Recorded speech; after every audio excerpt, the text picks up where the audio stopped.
El sistema auditivo se compone del oído, el nervio auditivo que conecta el oído interno con el cerebro, y de las partes del cerebro que intervienen en el procesamiento de los sonidos. Pero en alguna ocasión se ha visto afectado usted con tinnitus. No es una enfermedad, sino un síntoma que señala que algo en nuestro sistema auditivo no está del todo bien. De este trastorno poco conocido hablaremos hoy en Saludarte. Como médico y paciente, pues realmente recomiendo, ¿no?, que se asista a la consulta de otorrinolaringología al presentar este tipo de sintomatología. Doctora, ¿qué se conoce como acúfenos o tinnitus? El acúfeno o tinnitus, primeramente decir que es un síntoma, no es una enfermedad propiamente dicha, y que se define como la sensación de zumbido, pitido, ruido en uno o ambos oídos sin que exista una fuente sonora externa que lo genere, y que las personas que se encuentran alrededor del paciente que lo padece tampoco perciban esta sensación sonora. ¿Cuáles fueron tus primeros síntomas? Realmente me fui dando cuenta poco a poco, alrededor del año 2018, escuchando un ruidito principalmente por las noches, dándome cuenta que escuchaba un poquito menos del oído derecho, y eventualmente fui notando que no se quitaba un ruido muy pequeño, ¿no? Fue un grillito. El ruido del tinnitus puede variar de tono. Se puede escuchar desde un rugido bajo hasta un chillido muy alto. Se puede escuchar en un oído o en ambos y puede estar presente todo el tiempo o de forma intermitente. En algunos casos el sonido llega a ser tan alto que puede interferir en la concentración o incluso impedir que se escuchen sonidos externos. Existen múltiples causas porque, como dije anteriormente, es un síntoma que acompaña a muchas enfermedades. Existen enfermedades propias del oído que van desde un simple tapón de cerumen hasta una otitis externa, una otitis media, un traumatismo óptico. Los tumores de oído también lo pueden producir. Algunos medicamentos que son tóxicos para el oído, como son algunos antibióticos, los medicamentos que se usan para las quimioterapias. Y existen enfermedades que lo acompañan, específicamente enfermedades sistémicas y enfermedades crónicas no transmisibles, como es el caso de la hipertensión arterial, la cardiopatía isquémica, la anemia. Y también hay que hablar que se asocia con el envejecimiento, porque el envejecimiento es un proceso que es irreversible, que afecta a todos los órganos, y los oídos no se encuentran exentos de padecerlo. Y muchas veces el síntoma inicial antes de la pérdida de audición es el acúfeno. ¿Y qué pasos seguiste? ¿A qué especialista fuiste? Primero que nada, pasé desde padecer un poco de ansiedad gracias a ello. Eventualmente fui al médico. Después me fui informando con un poco de internet, buscando en las redes. Pues asistí con un otorrino, ¿no?, a la consulta de otorrinolaringología, y ahí más o menos me explicaron, ¿no?, debido a los antecedentes que tenía y cómo era que yo había ido evolucionando, qué era lo que podía hacer, ¿no?, la relación que podía tener con el acúfeno. ¿Qué te explicó el médico? Bueno, básicamente se me explicó que era un ruido que realmente solamente yo podía escuchar, que en el ambiente no existía y que estaba relacionado a varios factores, ¿no?, que era multifactorial, trastornos hipertensivos, hormonales, traumáticos, que era el que fue mi causa principal, y que usualmente era en pacientes mayores, no tanto en pacientes jóvenes. Doctora, ¿este trastorno es permanente o transitorio? Bueno, puede ser permanente o transitorio en dependencia de la causa que lo genere. Hay causas que se pueden resolver y al paciente se le quita el acúfeno. Muchas veces no se puede resolver la causa de todo, más bien se compensan y sí pasan a ser permanentes. ¿Y cómo es el diagnóstico? Bueno, el diagnóstico es eminentemente clínico.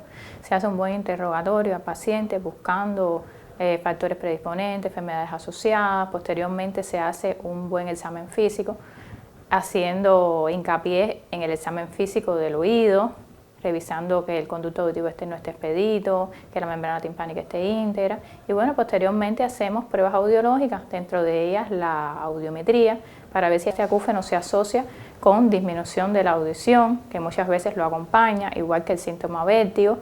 Y se le hace una acúfenometría, que es una prueba que entre muchos parámetros que mide la intensidad del acúfeno, que posteriormente nos ayuda a el proceso de rehabilitación de estos pacientes. Y bueno, en el caso de que se sospeche algún tumor o alguna enfermedad a nivel del sistema nervioso central, se le hacen estudios por imágenes, dígase tomografía computarizada, resonancia magnética nuclear, entre otros. Me hicieron una acufenometría para poder medir el ruidito que tengo y me preguntaron, ¿no?, los antecedentes, las historias, que si yo era hipertenso, que si era diabético, y pues eventualmente me fueron guiando hacia ese diagnóstico, básicamente. Claro, descartando otras causas también. Un mal cuidado de tus oídos puede provocar a mediano o largo plazo problemas de audición, pero incluso a corto plazo también se pueden generar problemas auditivos si nos mantenemos durante largas horas expuestos a sonidos fuertes, como los que se generan en un concierto de música, en una discoteca o al pararnos cerca de un altavoz. Tenemos que decir que el manejo del acúfeno debe ser un manejo multidisciplinario, es decir, que no solamente el otorrino esté implicado en su tratamiento. ¿Por qué? Porque, como dije anteriormente, hay enfermedades crónicas no transmisibles como la hipertensión, la diabetes, que requieren el manejo de un especialista en medicina interna. Si se sospecha una causa neurológica, hay que ver a un neurólogo o un neurocirujano.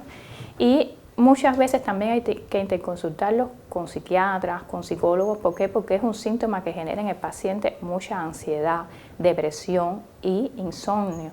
Y el insomnio con el acúfeno genera como un círculo vicioso. Mientras menos duerme el paciente, más intensidad coge el acúfeno, más insoportable se vuelve y más ansiedad y más depresión le genera.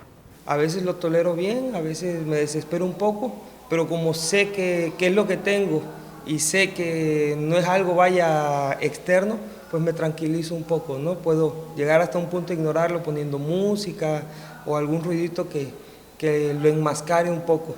¿Es molesto este ruido? Principalmente es molesto de noche. A veces tengo días buenos, a veces tengo días malos.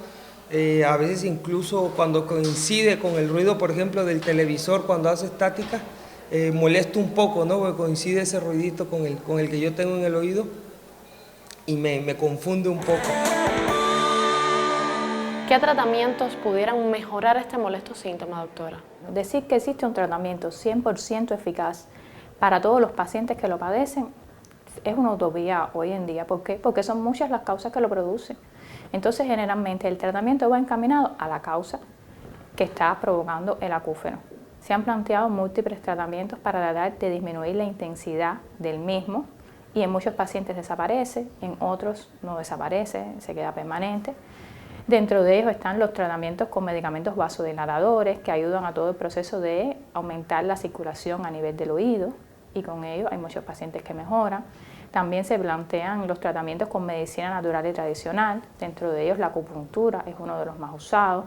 Tenemos también la ozonoterapia, el tratamiento con cámara hiperbárica y está otra modalidad de tratamiento que es la terapia sonora, que se usa en los pacientes principalmente en horarios de la noche, donde se les manda a poner algún equipo que emita cierta cantidad de ruido, como es por ejemplo un ventilador ruidoso, dormir con un radio, con una emisora, de forma tal que se enmascare la serenidad que hay en la noche con esos ruidos y el paciente pueda conciliar el sueño. Se me fue recomendando hacer desde meditación, algo que se llama ruido de enmascaramiento para poder dormir en las noches.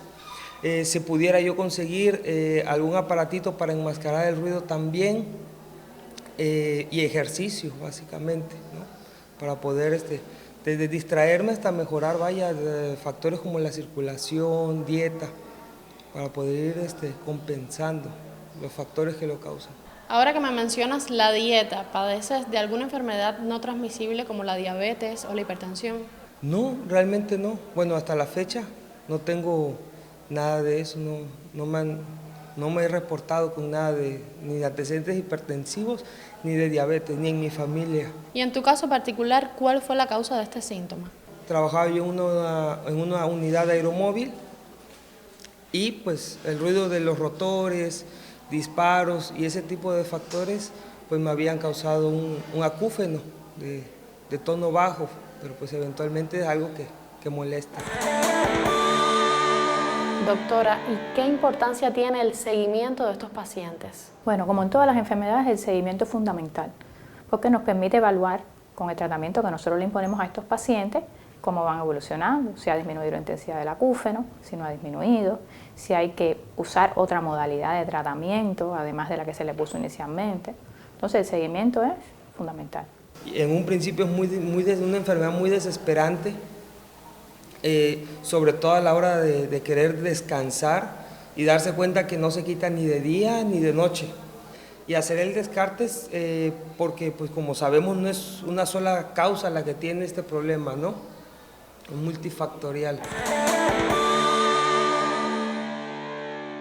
Doctora, ¿qué recomendaciones puede dar a modo general a la población o específicamente a los pacientes que están teniendo este síntoma? Bueno, lo primero es el cuidado del oído. Lo más importante es que los oídos no se tocan, no se deben introducir objetos en el oído, evitar exponernos a fuentes sonoras intensas, evitar el uso indiscriminado de audífonos, porque se ha visto hoy en día que los audífonos se usan a muy alto volumen y eso hace que las células auditivas se pierdan y son células que una vez que se pierden no se vuelven a recuperar y quedan con una discapacidad permanente.